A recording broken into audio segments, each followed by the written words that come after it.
네, 스님, 안녕하세요. 네, 만나 뵙게 돼서 반갑습니다. 네, 그리고 이렇게 질문할 수 있어서 너무 감사드립니다. 네, 네, 저는 지금 인도네시아에 남편 따라온 지 1년 6개월이 넘었습니다. 아들이 고등학생인데, 스님 조금 떨리네요. 네, 네. 편안하게 얘기하세요. 작년부터 우울증으로 인해서 엄청난 괴로움을 겪고 있습니다.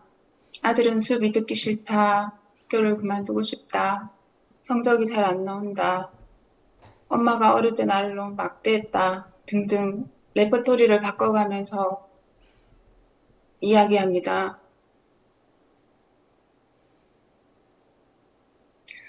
이번 주는 또 기분이 나아졌는지 수업도 듣고 공부도 하는 것처럼 보입니다.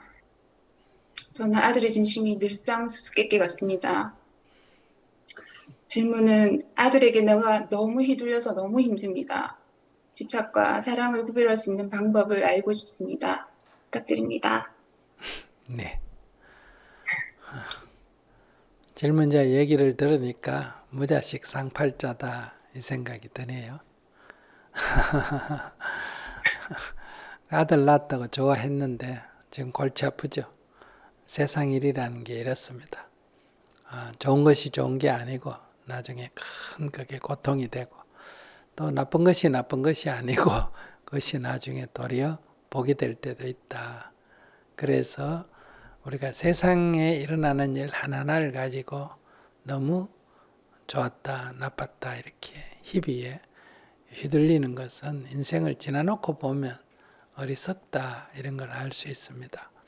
지금 아들은 본인이 말씀한 대로 우울증입니다. 그 우울증은 병이에요, 병. 그러니까 환자다 이렇게 생각해야 되는데 지금 질문자는 아들을 환자라고 생각 안 하고 정상인이라고 생각하고 아이 마음을 도대체 모르겠다 이렇게 지금 표현을 했습니다. 그러니까 지금 아들이 우울증이다. 우울증이라는 것은 감정 기복이 아주 심한 게 우울증입니다. 그러니까 이게 좋아질 때는 상태가 좋을 때는 천사 같고 상태가 나쁠 때는 바로 곧 자살할 것 같이 이렇게 악화되고 이런 게 우울증이기 때문에 항상 우리 아들이 환자다 이걸 늘 염두에 두면 됩니다. 그래서 엄마가 어릴 때 나를 학대했다 그러면 아이고 아들아 미안하다 엄마가 어리석어서 그랬다 이렇게 그걸 뭐 정말 죄스럽게 생각하지 말고 그 상태에 따라서 얘기를 하면 됩니다. 죽고 싶다 그러면 아이고 그러냐 그래도 죽으면 안 되지 우리 아들 엄마가 너를 얼마나 사랑하는데 이렇게 말해야 되고 학교 가기 싫다 그러면 아이고 그러냐 항상 먼저 받아줘야 됩니다. 아이고 그러냐 학교 가기 싫구나 공부하기가 힘들지 그런데 지금은 그런데 먼 미래를 생각해 보면 그래도 다녀야 안 될까? 지금 학교를 안 다녀버리면 10년, 20년 후에 어떤 일이 생길까? 어? 그런 것도 한번 생각해 보면 좋겠다. 이렇게. 그러니까 안 다니겠다 하니까 다니지 말라든지 안 다니겠다 그래도 다녀라든지 이렇게 접근하지 말고 환자기 때문에 무슨 말을 하든지 일단 받아주고 그 다음에 자기 속마음을 자기 아이를 사랑하는 마음의 조언을 그냥 이렇게 강요나 명령이 아니라 그냥 편안하게 얘기한다 이런 얘기예요. 성적이 안 좋아서 기분이 나쁘면 아이고 성적이 좋으면 좋지만은 성적이 안 좋다고 인생에 큰 그런 문제가 생기는 것은 아니야. 이 세상 사람이 다 학교 가면 등수를 매기면 60명이면 1등부터 60등까지 있는데 그것이 세상에 나오면 인생 등수가 그렇게 되는 게 아니란다.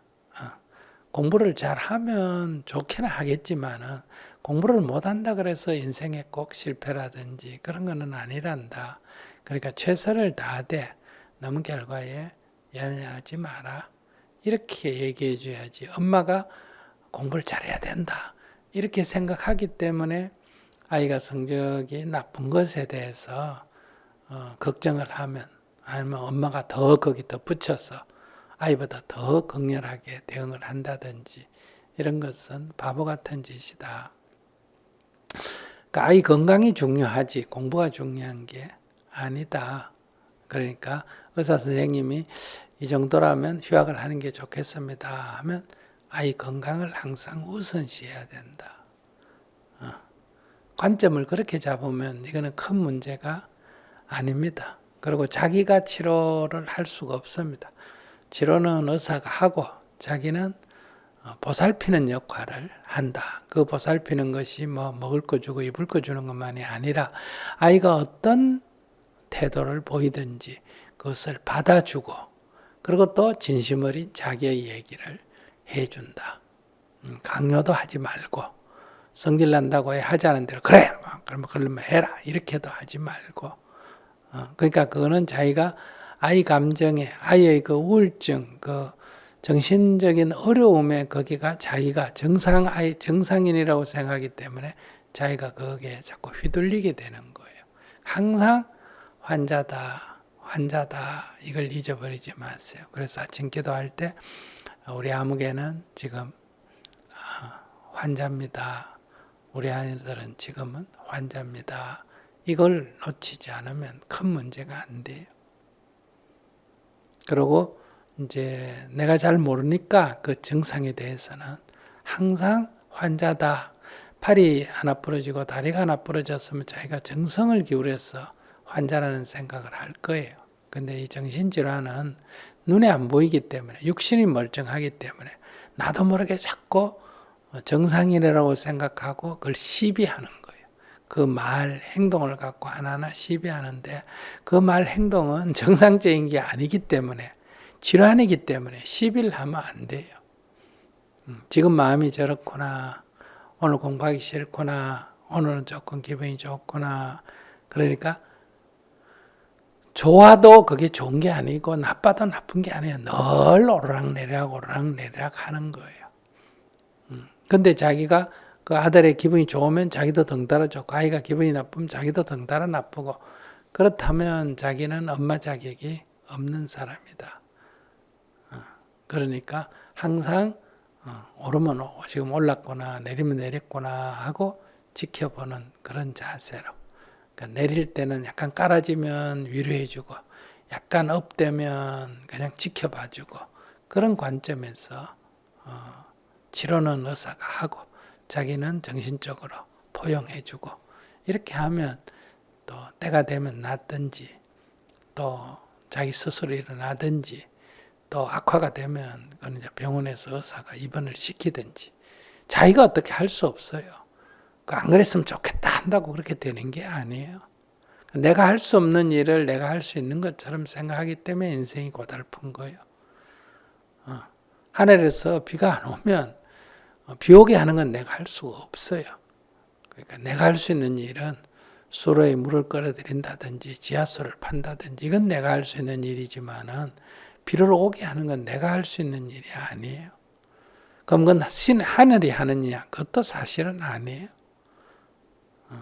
그러니까 내가 할 수 없는 일을 가지고 자꾸 마치 자기 뜻대로 하려 하기 때문에 이렇게 어려움에 부딪히게 된다. 크게 보면 별일 아니에요. 지금 마음이 정신적으로 좀 문제가 있어서 지금 좀 아파하고 있다. 이런 관점에서 바라보시면 된다 싶습니다. 감사합니다. 네. 스님 이야기 들어보니까 너무 명백한 사실인데 제가 마치 의사인 것처럼 아들한테 행동한 것 같아서 오늘부터는 아들을 내가 치료할 수 없다 명심하고 항상 돌보는 일에 집중하겠습니다. 감사합니다. 네. 그런 아들을 가진 엄마도 행복하게 살아야 돼요. 이런 아들 때문에 연연하면 자기 인생이 없어집니다. 그러니까 아들은 아들이고 나는 행복하게 살아야 돼. 그 아들은 아들이고 내가 행복하게 살려면 환자는 환자라고 봐야 돼요. 옛날에 큰 스님 법문이 있지 않습니까? 산은 산이고 물은 물이다. 환자는 환자다. 이렇게 봐야 되는데 환자를 자꾸 정상인으로 보고 내가 정상이었으면 한다고 자꾸 정상인으로 보는 거는 그거는 환상에 들어간다. 그러니까 그리고 환자를 치료하는 거는 의사가 하는 거지 내가 하는 게 아니고 의사가 못하면 포기해야지 그걸 마치 의사가 못하는 걸 내가 하겠다는 식으로 접근하면 안 된다. 그러니까 환자도 행복할 권리가 있잖아. 그죠? 그러니까 범죄인도 행복할 권리가 있고 그러니까 그 상태로 그 아이는 그 아이대로 장애면 장애 뭐 육체적 장애면 장애 정신적 장애면 장애를 가진 그 아이도 행복할 권리가 있는데 그 행복하지 못한 거는 자꾸 정상적인 관계에서 자꾸 부모가 요구하거나 본인이 요구하기 때문에 불행하게 되는 거예요. 그러니까 그 수준에서도 그 상태에서도 행복할 권리가 있다. 이걸 항상 생각해야 돼. 자기도 그런 아들을 가진 부모도 행복하게 살 권리가 있다. 네, 자식에 열심히 하겠습니다. 연연하면 자식도 망치고 자기도 망친다. 그래서 자기부터 먼저 좀 행복하세요.